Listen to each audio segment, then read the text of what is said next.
High friends, welcome to our channel কোভিল study. তো আজকে আমি লুসেন্টের বায়োলজির বোটানি আলোচনা করব। তো এর আগে আমাদের ফিজিক্স ও কেমিস্ট্রি কমপ্লিট হয়ে গেছে, তোমরা দেখে না থাকলে দেখে নিতে পারো। এছাড়া বায়োলজির আগের পার্টগুলি কমপ্লিট হয়ে গিয়েছে, তোমরা দেখে না থাকলে আমার চ্যানেলে প্লে লিস্ট করা আছে, ওখান থেকে তোমরা দেখে নিতে পারো। তো আজকে আমরা শুরু করতে যাচ্ছি বায়োলজির বোটানি। তো বোটানি কাকে বলে আমরা প্রথমেই জেনে নিই। The study of different types of trees and plants is called botany. দেখো, আমি যখন প্রথমে তোমাদের বায়োলজি পড়েছিলাম তখন বলেছিলাম যে সমস্ত বায়োলজিকে দুটো ভাগে ভাগ করা যায়। কি কি বলেছিলাম একবার বলে দিই। বায়োলজিকে আমরা দুটো ভাগে ভাগ করেছিলাম, একটা হচ্ছে বোটানি,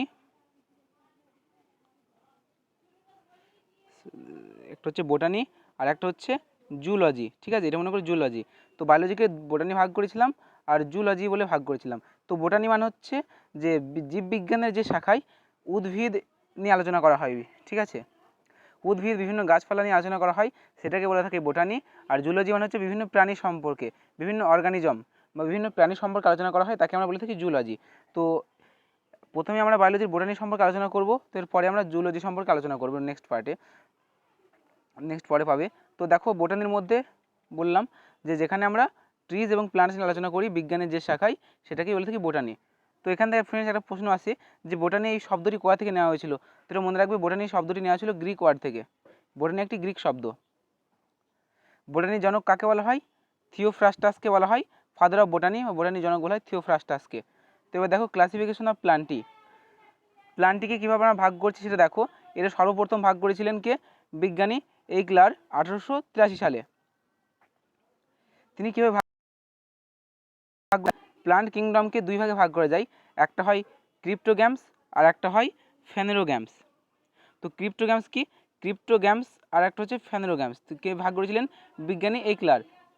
তো এই ক্রিপ্টোগ্যামস মানে হচ্ছে যে সমস্ত উদ্ভিদের কোনো বীজ থাকে না, অর্থাৎ প্লান্ট উইদাউট সিড, যাদের কোনো বীজ থাকে না তাদের তিনি বলেছিলেন ক্রিপ্টোগ্যামস, আর যাদের বীজ থাকে তাদের বলেছিলেন ফিনেরোগ্যামস। তো এবার দেখো, ক্রিপ্টোগ্যামসকে আবার আমরা তিন ভাগে ভাগ করে থাকি। একটাকে বলা হয় থ্যালোফাইট, একটাকে বলা হয় থ্যালোফাইটা, একটাকে বলা হয় ব্রায়োফাইটা, আর একটাকে বলা হয় টেরিডোফাইটা। দেখো, থ্যালোফাইট মানে যে বিশেষ করে যে থ্যালোফাইটের মধ্যে পড়ছে বিভিন্ন শৈবাল এবং ছত্রাক, আর ব্রায়োফাইটের মধ্যে পড়ছে বিভিন্ন মসবর্গ, যাকে আমরা বলে থাকি বাংলায় ব্রায়োফাইটাকে বলে থাকি বাংলায় মসবর্গ, আর বাংলায় বলে থাকি ফার্নবর্গ। আর যে সমস্ত উদ্ভিদ আছে সেই উদ্ভিদগুলোকে আমরা সাধারণত দুটো ভাগে ভাগ করে রাখছি, একটা হচ্ছে গাইনোস্পার্ম আর একটা হচ্ছে অ্যাঙ্গিওস্পার্ম। গাইনোস্পার্ম আর একটা হচ্ছে অ্যাঞ্জিওস্পার্ম বা অ্যাঙ্গিওস্পার্ম। এই অ্যাঙ্গিওস্পার্মকে আবার দুই ভাগে ভাগ করা যায়, একটা হচ্ছে মোনোকোটাইলিডন্স আর একটা হচ্ছে ডাইকোটিলিডন্স।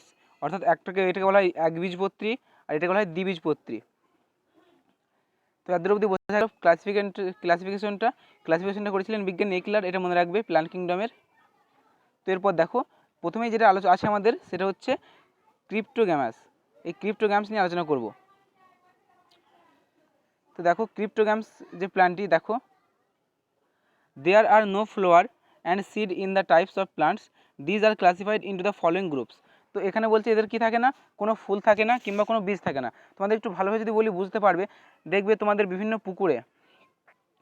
পুকুরে দেখবে যেসব শ্যাওলা জমে থাকে, কিংবা তোমাদের যদি গ্রাম এলাকায় বাড়ি হয় তো বুঝতে পারবে যে কোনো নালা দিয়ে মনে করো ধরো জমিতে চাষ করার সময় যে ড্রেন কেটে যেসব জল পাস করা হয়, সেখানে দেখবে তার গায়ে বিভিন্ন ছোপ ছোপ লেগে থাকে, যাকে আমরা বলে থাকি বাংলায় বলে থাকি শ্যাওলা। ঠিক আছে, এই শ্যাওলাগুলো কেমন? শ্যাওলাগুলো কিন্তু হচ্ছে এক প্রকার উদ্ভিদ। ওদের মধ্যে ক্লোরোফিল থাকে। তো ওদের কি কোনো বীজ থাকে? ওদের কোনো বীজও থাকে না, অথবা কোনো ফুলই থাকে না। তো ওগুলো সবই ক্রিপ্টোগ্যামাসের মধ্যে পড়ছে। তো ক্রিপ্টোগ্যামাসের মধ্যে পড়ছে প্রথমে দেখো থ্যালোফাইটের মধ্যে যেটা পড়বে সেটাকে হচ্ছে দুটো ভাগে ভাগ করি আমরা থ্যালোফাইটাকে। একটা পড়ছে অ্যালগি আর একটা পড়ছে ফাঙ্গি। অ্যালগি মানে বাংলায় অ্যালগিকে বলা হয় শৈবাল, আর ফাঙ্গি মানে হচ্ছে বাংলায় যাকে বলা হয় ছত্রাক। বুঝতে পারছো? তো এবার দেখো, thallophyte this is the largest group of plant kingdom. তাহলে প্লান্ট কিংডমের একটা লার্জেস্ট গ্রুপ হচ্ছে thallophyta. The body of plants in this group is thallus like. তাদের বডি কেমন হয়? Thallus like. তো থ্যালাস স্ট্রাকচার হয়। এবং দেখো, plant are not different into root, stem, leaves. তো এই যে তোমরা যে দেখতে পাচ্ছ এই থ্যালোফাইটা, তাদেরকে তোমরা কখনোই ভাগ করবে না, মূল কাণ্ড পাতায় বিভেদিত করতে পারবে না। অর্থাৎ তোমার হাতে যদি আমরা শৈবাল দিই তো তুমি কখনোই বলতে পারবে না যে এটা শৈবালের মূল, কি এটা শৈবালের কাণ্ড, কি এটা শৈবালের পাতা। তো এবার তুমি কখনোই তাদের মধ্যে ডিফারেন্ট করতে পারবে না বা ক্লাসিফিকেশন করতে পারবে না ইথালোফাইটের মধ্যে। তো ফ্রেন্ডস এরপরও দেখো there is no conducting tissue, it is divided into two groups. এবং এদের মধ্যে কোনো কন্ডাক্টিং টিস্যু মানে যে সংবহন কলা বলতে পারো, সেই সংবহন কলা বা কানেক্টিং টিস্যুটা সেটা থাকে না, কন্ডাক্টিং টিস্যু সেটা থাকে না। It is divided into two group, এটাকে দুই ভাগে ভাগ করে যায়, একটা হচ্ছে অ্যালগি আর একটা হচ্ছে ফাঙ্গি, মানে শৈবাল আর ছত্রাক। তোমাদের যেটা বললাম, তো প্রথমে আমরা যেটা আলোচনা করবো সেটা হচ্ছে অ্যালগি নিয়ে বা শৈবাল নিয়ে, তো এরপরে আমরা ছত্রাক নিয়ে আলোচনা করব। তো দেখো the study of algae is called phycology. তো ফাইকোলজি বলা হয় অ্যালগি সম্পর্কে স্টাডি করাকে। The algae normally have chlorophyll and autotrophic mode of nutrition. তো দেখো এখানে যে আমরা বলেছি যেসব উদ্ভিদরা খাবার তৈরি করতে কিসের জন্য, তাদের মধ্যে নিশ্চয়ই ক্লোরোফিল থাকে বলে। তো এই দেখো অ্যালগির মধ্যে কি আছে, ক্লোরোফিল আছে বলে সেটা কি দেখা যায়, অটোট্রপিক মোড অফ নিউট্রিশন। তো আমি অটোট্রপিক সম্পর্কে আগেও বলেছি, অটোট্রপিক মানে বাংলায় যাকে বলা হয় স্বভোজী, অর্থাৎ যে সমস্ত উদ্ভিদ নিজের খাদ্য নিজে তৈরি করতে পারে তাকে বলা হয় অটোট্রপিক। তো অ্যালগির কিন্তু অটোট্রপিক দেখা যায় প্রক্রিয়া। এবার দেখো it's body is thallus like, এবং এর বডিটা হচ্ছে থ্যালাস লাইক, অর্থাৎ তুমি এতে মূল কাণ্ড পাতায় ভাগ করতে পারবে না। It may be unicellular, colonial or filamentous. তো এর বডিটা কেমন হয়, ইউনিসেলুলার হতে পারে, কলোনিয়াল হতে পারে, আর ফিলামেন্টিয়াস হতে পারে। তো এই যে এই ধরনের কীরকম শেপ, এই যে কলোনিয়াল শেপ অথবা ফিলামেন্টিয়াস শেপগুলো কেমন হয়, এটা তোমরা জানতে গেলে তোমরা গুগলে ছবিটা সার্চ করবে, ছবিটা দেখে নেবে এই শেপগুলো কেমন হয়। তো এবার দেখো classification of the group algae is based on nature of pigment. এই যে ক্লাসিফিকেশন করছি আমরা অ্যালগি গ্রুপের, সেটা কার উপর ভিত্তি করে, নেচার অফ পিগমেন্ট। পিগমেন্ট মানে হচ্ছে রঞ্জক পদার্থ মানে সেই সমস্ত পদার্থ, বিশেষ করে কালার বোঝায়, রঞ্জক পদার্থ মানে একটা কালার বোঝায়। তাহলে ক্লাসিফিকেশন করছি তার নেচার অফ পিগমেন্টের উপর ভিত্তি করে, অর্থাৎ তার বিভিন্ন যে রঞ্জক পদার্থ তার উপর ভিত্তি করে আমরা অ্যালগিকে ক্লাসিফিকেশন করে থাকি। তো এরপর দেখো ইউজ অফ অ্যালগির কী কী ব্যবহার হয় সেটা আমরা জেনে নিই। তো অ্যালগি অনেক কাজে ব্যবহার করা হয়, যেমন অ্যাজ এ ফুড হিসাবে, তারপর ইন মেকিং আয়োডিন হিসাবে, তারপর অ্যাজ এ ম্যানুয়ার মানে হচ্ছে ফার্টিলাইজার, বিশেষ করে যাকে বলে ফার্টিলাইজার মানে বিভিন্ন সার উৎপাদনে অ্যালগি ব্যবহার করা হয়। তো এরপর দেখো ইন মেকিং মেডিসিন, এবং বিভিন্ন মেডিসিন তৈরিতে, তাছাড়া ইন রিসার্চ ওয়ার্ক, এবং বিভিন্ন রিসার্চ করতে।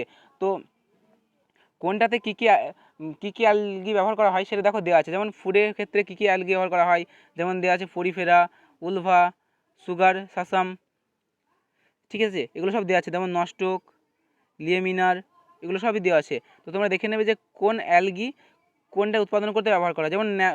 যেমন দেখো এখানে নস্টকটা দেখতে দেওয়া আছে, নস্টকটা হচ্ছে তোমার খাবার হিসাবে আমরা ব্যবহার করে থাকি, ফুড হিসাবে, আবার এটা বিভিন্ন সার হিসাবেও ব্যবহার করে থাকি এই অ্যালগিটা।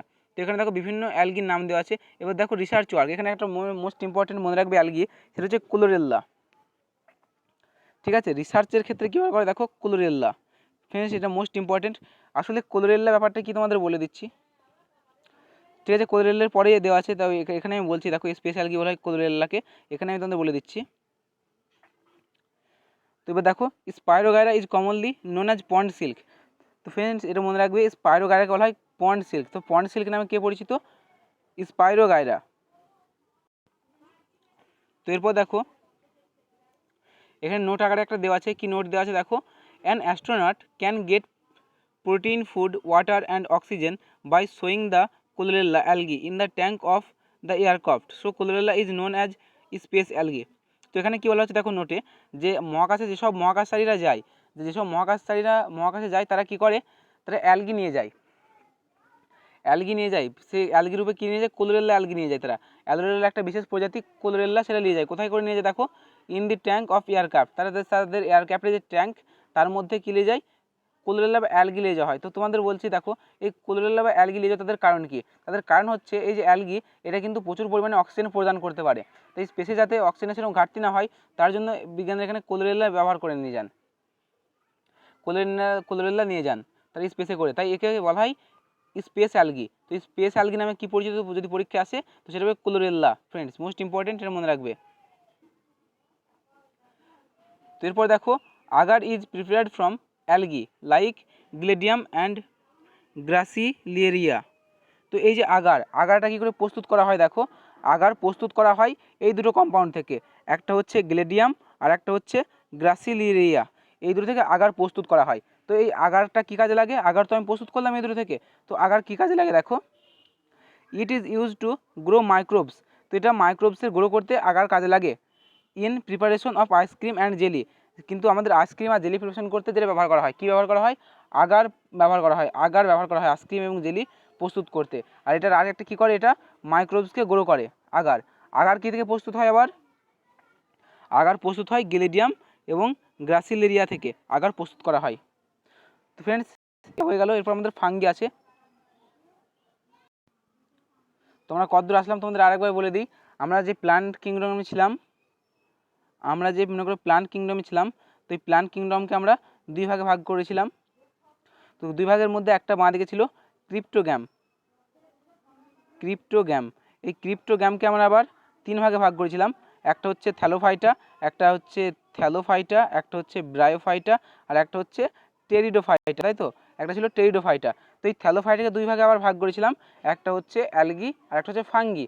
তো প্রথম প্রকার পার্ট আমাদের শেষ, অর্থাৎ অ্যালগিটা শেষ। এবার আমরা পড়ছি ফাঙ্গি। তো আমরা কোথায় আসছি তোমরা আশা করছি বুঝতে পারলে। তো এবার দেখো ফাঙ্গিটা কি।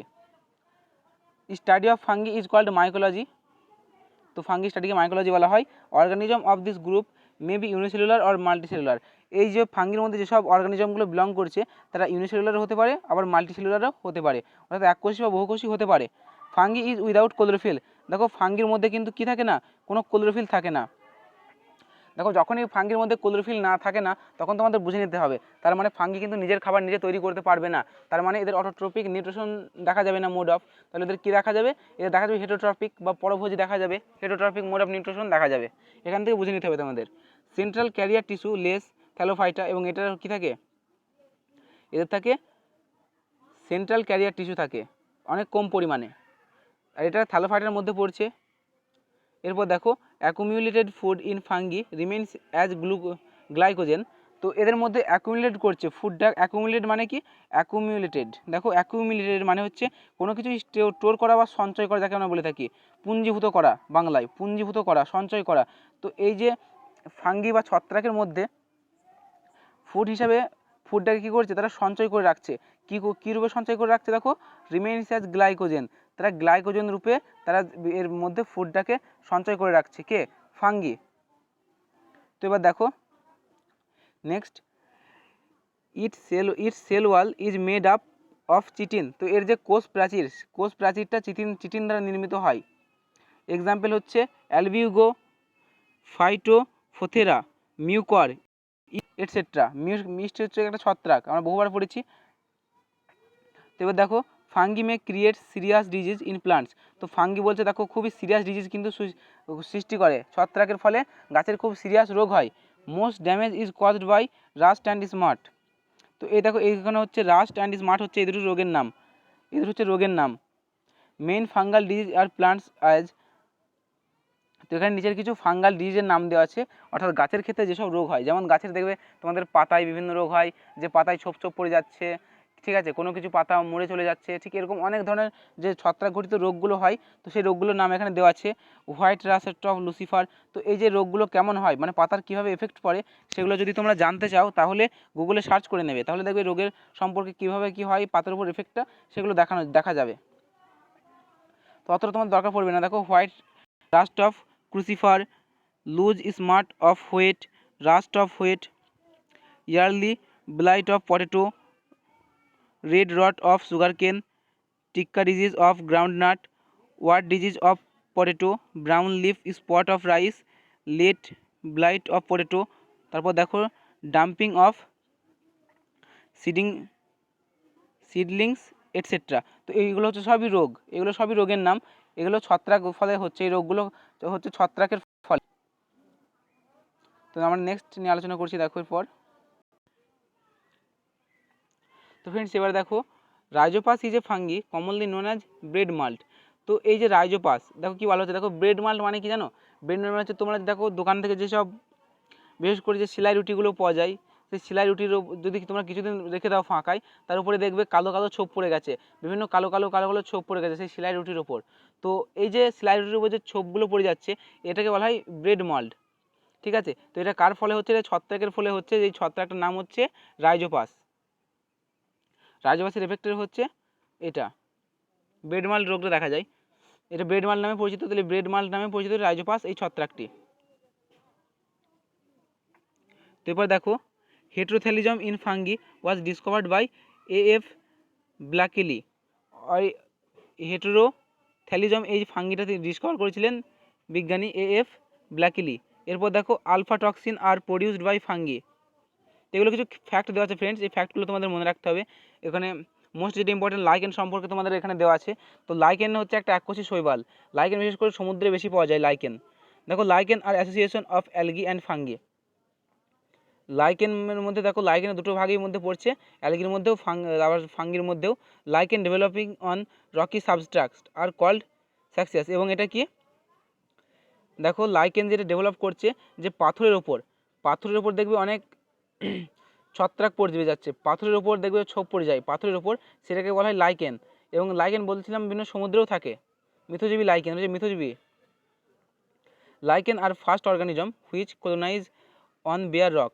দেখো বলছে লাইকেন হচ্ছে প্রথম সেই সমস্ত অর্গানিজম বা জীব যারা কি করে which colonise on bare rock, যারা কলোনাইজ মানে হচ্ছে আধিপত্য স্থাপন করা যাকে বলে, বা আধিপত্য স্থাপন করা অন বেয়ার রক, যেটা পাথরের ওপর একটা আধিপত্য স্থাপন করতে পারে কে লাইকেন। এবার দেখো east is unicellular fungi reproduce through budding. East হচ্ছে একটা ইউনিসেলুলার হচ্ছে একটা ফাঙ্গি বা ছত্রাক যেটা বাডিং পদ্ধতির মাধ্যমে। এরপর দেখো যে বলা হচ্ছে ইস্ট কোন প্রক্রিয়ার মাধ্যমে তাহলে রিপ্রোডিউস করছে, ইস্ট রিপ্রোডিউস করছে বাডিং প্রক্রিয়ার মাধ্যমে। তো বাডিং পদ্ধতিটা কি, বাডিং পদ্ধতি হচ্ছে বাংলা যাকে যদি বলা হয় বাডিং মানে হচ্ছে কোরাকোদ্গম, বাংলা যাকে বলে কোরাকোদ্গম পদ্ধতি। যেমন এটা মনে করো একটা ইস্টের মধ্যে একটা নিউক্লিয়াস আছে মনে করো, তো এই নিউক্লিয়াসটা আস্তে আস্তে ভেঙে যাবে, দুটো ইস্টের সৃষ্টি হবে, অর্থাৎ এভাবে এখানে একটা নিউক্লিয়াস সহ একটা সৃষ্টি হবে ইস্ট, এভাবে একটা মাঝে একটা এভাবে ভেঙে সৃষ্টি হয়ে যাবে দুটো ইস্ট মাঝে থেকে যেন বিচ্ছিন্ন হয়ে যায়। তো এই পদ্ধতির নাম হচ্ছে বাডিং পদ্ধতি বা বাংলা বলা হয় কোদগম পদ্ধতি। ইস্ট ছাড়াও হাইড্রা নামক প্রাণীরও এই কোরাকোদ্গম পদ্ধতি বা বাডিং পদ্ধতিতে বংশবিস্তার করে। এরপর দেখো সেক্সুয়াল রিপ্রোডাক্টিভ অর্গান অফ অ্যাসপিরিগ্লাস, অ্যান্থেরিডিয়াম এবং অ্যাসকোগোনিয়াম। তো এই সমস্ত যেগুলো আছে এই সমস্ত ছত্রাকগুলো সেক্সুয়াল রিপ্রোডাক্টিভ অর্গান এটা সেক্সুয়াল পদ্ধতি জন্মগ্রহণ করছে। তো নেক্সট দেখো ব্রায়োফাইটা। এরপর দেখো ব্রায়োফাইটাকে বাংলায় বলা হয় মশবর্গ, যেটা বলা হয় বললাম ব্রায়োফাইটাকে বাংলায় বলা হয় মশবর্গ। বলছে this is the first group of land plants, এটা হচ্ছে ফার্স্ট গ্রুপ ল্যান্ড প্লান্টসের in the division approximately 25,000 species are included 25,000। দেখো 25,000 স্পিসিস ইনক্লুডেড, তাহলে বুঝতে পারছো ব্রায়োফাইটার মধ্যে কতটা বড় প্রজাতি নিয়ে গঠিত ব্রায়োফাইটা। এবং এটা কি এটা প্রথম গ্রুপ অফ ল্যান্ড প্লান্টসের, অর্থাৎ এটা সাধারণত ডাঙাতেও হয়, ঠিক আছে, ডাঙাতে পাওয়া যায় স্থলে। তো এরপর দেখো 1 নম্বর বলছে in bryophyta there is lack of xylem and phloem tissue. তো এই ব্রায়োফাইটার মধ্যে জাইলেম আর ফ্লোয়েম টিস্যু পাওয়া যাচ্ছে। তো ভাববে যে জাইলেম আর ফ্লোয়েম টিস্যুটা আবার কি, দেখো যে তাদের খুব কম জাইলেম আর ফ্লোয়েম টিস্যু থাকে না বললেই চলে ব্রায়োফাইটার মধ্যে। তোমরা ভাববে জাইলেম আর ফ্লোয়েম টিস্যুটা কি, দেখো টিস্যু মানে কলা, উদ্ভিদের টিস্যু বা কলা সেটাকে আমরা দুই ভাগে ভাগ করে থাকি উদ্ভিদের টিস্যুকে, ঠিক আছে, উদ্ভিদের টিস্যুকে দুই ভাগে ভাগ করে দিয়ে আমি তোমাদের মুখে বলে দিচ্ছি। একটাকে হচ্ছে ভাজক কলা, একটাকে বলা হয় ভাজক কলা, আর একটাকে বলা হয় স্থায়ী কলা। তো উদ্ভিদের যে কলাকে আমরা দুই ভাগে ভাগ করছি, একটা হচ্ছে ভাজক কলা, একটা স্থায়ী কলা। এই যে স্থায়ী কলা তোমরা পাচ্ছ, সেই স্থায়ী কলাকে আবার দুই ভাগে ভাগ করছি আমরা। তো কালারটা চেঞ্জ করে নিই। তো স্থায়ী কলাকে দুই ভাগে ভাগ করছি, বা পার্মানেন্ট কলাকে যে স্থায়ী কলা সেটাকে আমরা দুই ভাগে ভাগ করি। একটাকে বলা হয় সরল স্থায়ী কলা, এটা মনে করো সরল স্থায়ী কলা, আর একটাকে বলা হয় জটিল স্থায়ী কলা, ঠিক আছে, সরল আর জটিল। তো এই সরল স্থায়ী কলার মধ্যে 3 প্রকারের কলা পড়ছে, একটাকে বলা হয় প্যারেনকাইমা, একটাকে বলা হয় কোলেনকাইমা, আর একটা বলা হয় স্কেলেনকাইমা, ঠিক আছে, এটাকে হচ্ছে সরল স্থায়ী কলার মধ্যে পড়ছে।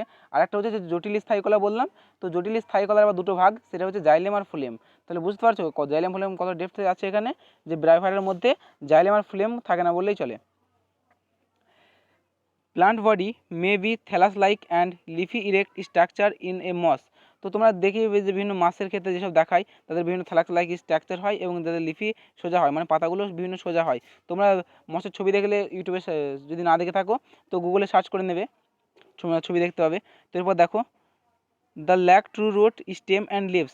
দেখো এখানে ট্রু রুটস মানে কি বলানো হচ্ছে, ট্রু রুটস, ট্রু মানে কি সত্যি, মানে যে রিয়েল কোনো কিছু যে বোঝায় একটা, কিন্তু সেটা কি থাকে না, তাদের ল্যাক বা ঘাটতি দেখা যাচ্ছে ট্রু রুটস, মানে এদের তো দেখো তোমরা যখন ছবিটা দেখবে গুগলে তখন তোমরা দেখতে পাবে যে এই যে রুট আছে তুমি বুঝতে পারবে যে এদের রুটও আছে, কাণ্ডও আছে, আবার লিভসও আছে, কিন্তু তুমি ঠিকভাবে বিশ্বাস করতে চাইবে না যেটা আর কি একটা প্রকৃত যে একটা আম গাছ কিংবা জাম গাছে যেসব হচ্ছে, যে একটা তুমি ভালোভাবে বুঝতে পারো যে এটা কাণ্ড, এটা পাতা, এটা মূল, ঠিক এভাবে।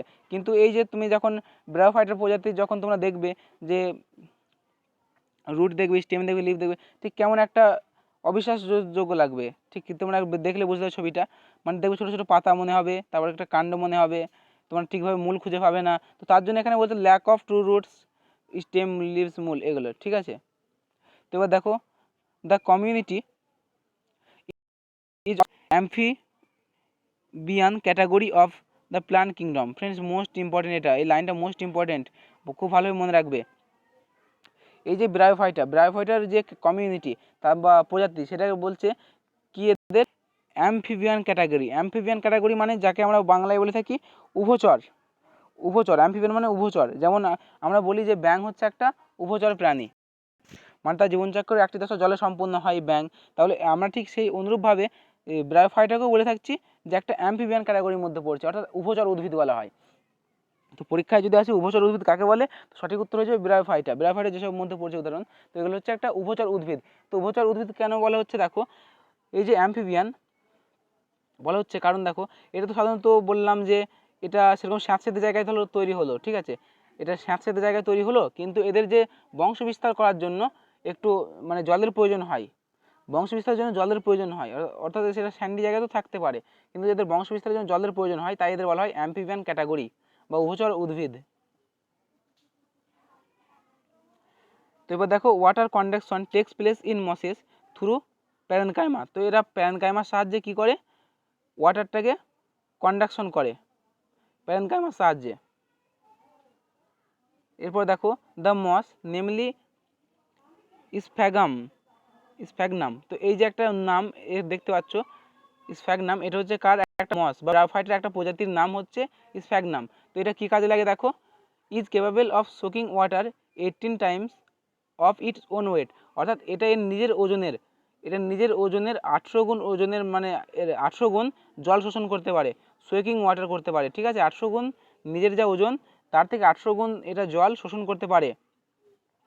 Therefore গার্ডেনার্স use it to protect from drawing while taking in the plants from one place to another. তাহলে এটা কারা ব্যবহার করে, গার্ডেনার বা মালিরা ব্যবহার করে, যখন এটা ধরো কোনো একটা গাছকে আমরা এক জায়গা থেকে অন্য জায়গায় নিয়ে যাব, তো সেখানে তো জল শুকিয়ে যেতে পারে, তার জন্য সেই জলটা যেন ধরে রাখা যায়, তার জন্য এই যে স্ফ্যাগনাম এই ধরনের যে ব্রায়োফাইটার যে একটা মসের যে প্রজাতি, এটা ব্যবহার করা হয়, কারণ এটা নিজের ওজনের 18 গুণ জল ধরে রাখতে পারে, তাই তো, তাই এরা বিভিন্ন একটা গাছটাকে যখন নিয়ে যেতে হয় তখন ব্যবহার করা হয়। তারপর দেখো the sphagnum moss is used as fuel. এছাড়া এটা ফিউল হিসেবে ব্যবহার করা হয়, এছাড়া এই মসটা কী অলসো অ্যাজ অ্যান্টিসেপটিক, এবং এছাড়াও এটা অ্যান্টিসেপটিকের কাজে লাগে এই স্ফ্যাগনাম মসটা। তারপর নেক্সট দেখো টেরিডোফাইটা নিয়ে আলোচনা করবো আমরা। তো টেরিডোফাইটা সম্পর্কে জেনে নেওয়া যাক। The plants of this group is mostly found in wet sandy place, forest and mountain. দেখো টেরিডোফাইট হচ্ছে সব জায়গাতেই পাওয়া যায়, এটা দেখো বিভিন্ন জায়গায় পাওয়া যায়, যেমন মাউন্টেনে পাওয়া যেতে পারে, মাউন্টেনে পাওয়া যায়, ফরেস্টে পাওয়া যায়, এবং বিভিন্ন স্যাডি প্লেসে, সব জায়গাতে এগুলো পাওয়া যায় pteridophyta. The body of plants is differentiated into root, stem and leaves. দেখো এটাই দেখো এদের মূল, কাণ্ড এবং পাতায় তোমরা ভাগ করতে পারবে টেরিডোফাইটাকে। স্টেম রিমেইনি নর্মাল রাইজোম, কিন্তু এদের যে স্টেমটা, যে কাণ্ডটা, সেটা কিন্তু অতটা শক্ত নয়, যেমন আম গাছের যতটা শক্ত হয় কিংবা অন্যান্য গাছের বট গাছের শক্ত হয়, এদের কি থাকে একটা নর্মাল রাইজোমাইম দ্বারা নির্মিত হয় এই যে টেরিডোফাইটের স্টেমটা। তবে কিন্তু এদের কিন্তু তোমরা ডিফারেন্ট করতে পারবে, এটা কোনটা মূল, কোনটা কাণ্ড, কোনটা পাতা, তোমরা এটা চিনতে পারবে। এবার দেখো রিপ্রোডাকশন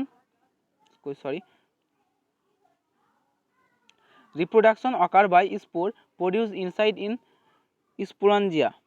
তো এদের যে রিপ্রোডাকশন সেটা কোথায় হয়, সেটা হয় স্পোরের মাধ্যমে। স্পোরকে বাংলা বলা হয় রেণু। তাহলে এই যে টেরিডোফাইটা তাদের রিপ্রোডাকশন হয় রেণুর মাধ্যমে, যেটা প্রডিউস বা উৎপন্ন কোথায় হয় দেখো, ইনসাইড ইন দ্য স্পোরেঞ্জিয়া, যেটা স্পোরেঞ্জিয়ার মধ্যে যেটা উৎপন্ন হয়, এদের রেণুটা স্পোরেঞ্জিয়ার মধ্যে উৎপন্ন হয়। Sporangia bearing leaf of a fern is called sorus. তো এই যে সোরাস কাকে বলে, সোরাসকে ফ্রেন্ডস মনে রাখবে যে বললাম যে টেরিডোফাইটা কী করছে, টেরিডোফাইটা তারা স্পোর বা রেণুর সাহায্যে বংশ বিস্তার করছে। তো এই স্পোরটা যেই জায়গায় থাকছে, স্পোরটা যার মধ্যে তৈরি হচ্ছে সেটাকে আমরা বলে থাকি স্পোরেঞ্জিয়া। তো স্পোরেঞ্জিয়া কোথায় থাকছে, স্পোরেঞ্জিয়া আবার থাকছে পাতাতে, পাতার যে জায়গায় থাকছে সেটাকে আমরা বলে থাকি সোরাস। তো ফ্রেন্ডস এটা মনে হবে সোরাস। তো এই যে সোরাস এটাকেও আবার 3 ভাগে ভাগ করে যায়। তোমাদের অত যে লাভ নেই, সোরাসকেও কিন্তু 3 ভাগে ভাগ করা যায়, তোমাদের এখন অত দূর জেনে লাভ নেই। তো এটা মনে রাখবে sporangia bearing leaf of a fern is called sorus. তো এরপর দেখো gametophytic phase is short lived. তো এই এদের গ্যামেটোফাইটিক যে দশা সেটা কি হয়, খুব অল্প সময়ের জন্য হয়। The diploid zygote develop into embryo. তো এই যে দেখো ডিপ্লয়েড আর হেপ্লয়েড, আমি আগে বলেছি জাইগোট 2 প্রকার, একটা হচ্ছে হেপ্লয়েড আর ডিপ্লয়েড। ডিপ্লয়েড মানে যেখানে জোড়া জোড়া থাকবে, যেখানে তাদের গ্যামেটগুলো জোড়া জোড়া থাকবে, আর হেপ্লয়েড মানে একটাভাবে থাকবে, একটা থাকছে, আর ডিপ্লয়েড মানে জোড়াভাবে। তো এদের ডিপ্লয়েড জায়গা হচ্ছে যেটা ডেভেলপ কোথায় করছে, এমব্রায়োতে, বা যেটা ডেভেলপ করছে। তো এরপর দেখো gametophyte is called prothallus in pteridophyte. তো এই যে গ্যামেটোফাইট এটাকে বলা হয় প্রোথ্যালাস ইন পেরিডোফাইট। পেরিডোফাইটের মধ্যে প্রোথ্যালাস বলা হয় গ্যামেটোফাইটকে। এগুলো ফ্যাক্ট তোমাদের মনে রাখতে হবে। এরপর দেখো next plants of community have conducting tissue. তো এদের মধ্যে কী থাকে, কন্ডাক্টিং টিস্যু থাকে, but xylem does not contain vessel. কিন্তু এদের জাইলেমে কী থাকে না, এদের জাইলেমের মধ্যে ভেসেল থাকে না, এবং এদের যে ফ্লোয়েম সেখানে কী থাকে না দেখো, কন্টেইন কম্পেনিয়ন সেল, এবং এদের ফ্লোয়েমের মধ্যে কম্পেনিয়ন সেল থাকে না। কার, এগুলো হচ্ছে সব টেরিডোফাইটার। কিছু উদাহরণ দেওয়া আছে দেখো, উদাহরণের মধ্যে পড়ছে যেমন ফার্ন, অ্যাজোলা, তারপর দেখো টেরিডিয়াম, লাইকোপোডিয়াম এটসেট্রা। তো ফ্রেন্ডস এই দেখো এইখানে তোমরা একটা মোস্ট ইম্পর্টেন্ট অ্যাজোলা। তো এই অ্যাজোলাটা কী কাজে ব্যবহার করা হয় দেখবে, অ্যাজোলা দেখবে অনেকজনা তাদের ধান চাষের যে ধান চাষের জমিতে কিন্তু দেখবে অনেকে অ্যাজোলা চাষ করে। তো অ্যাজোলা চাষের কারণ হচ্ছে সেই ধান চাষে যে সার, সেই সারের কিন্তু কাজ করে, মানে অ্যাজোলাটা ধানের উর্বরতা বৃদ্ধি করে অ্যাজোলাই। তো এটা একটা টেরিডোফাইটার মধ্যে পড়ছে। এবার নেক্সট দেখো in the neck cell of archegonium of fern 1 binucleated cell is present. অর্থাৎ এখানে যে নেক্সট সেল হচ্ছে এটার 1 বাইনিউসিলেটেড। তো এই বাইনিউসিলেটেড একটা হচ্ছে ফার্ন, তার মধ্যে পড়ছে আর্কিওগোনিয়াম, এটা হচ্ছে নেক্সট সেল পাওয়া যাচ্ছে, নেক্সট সেলটা যেখানে হচ্ছে। তো এগুলো হচ্ছে ফ্যাক্টস অফ। তো এরপর দেখো নেক্সট যেটা বললাম যে মসকে বলা হয় ব্রায়োফাইটা, মানে হচ্ছে মস বর্গ, বাংলায় ব্রায়োফাইটা মানে বাংলাতে বলা হয় মস বর্গ, আর টেরিডোফাইটাকে বাংলায় বলা হয় ফার্ন বর্গ। টেরিডোফাইটাকে বাংলায় বলা হয় ফার্ন বর্গ, ব্রায়োফাইটাকে বাংলায় বলা হয় মস বর্গ। Are called amphibian of plant kingdom. অর্থাৎ উভচর উদ্ভিদ কাকে বলে দেখো, এখানে দুটোকেই উভচর উদ্ভিদ বলছে, একটা বলছে ব্রায়োফাইটাকেও বলছে উভচর উদ্ভিদ, এবং টেরিডোফাইটাকেও উভচর উদ্ভিদ বলা হচ্ছে। তো ফ্রেন্ডস এতদিনই ছিল, এরপরে নেক্সট পার্টে নেক্সট ভিডিওতে আপলোড করব। তো ভিডিওগুলি ভালো লাগলে অবশ্যই তোমরা লাইক করবে এবং বন্ধুদের সাথে একটু শেয়ার করার চেষ্টা করবে। দেখো, ধন্যবাদ।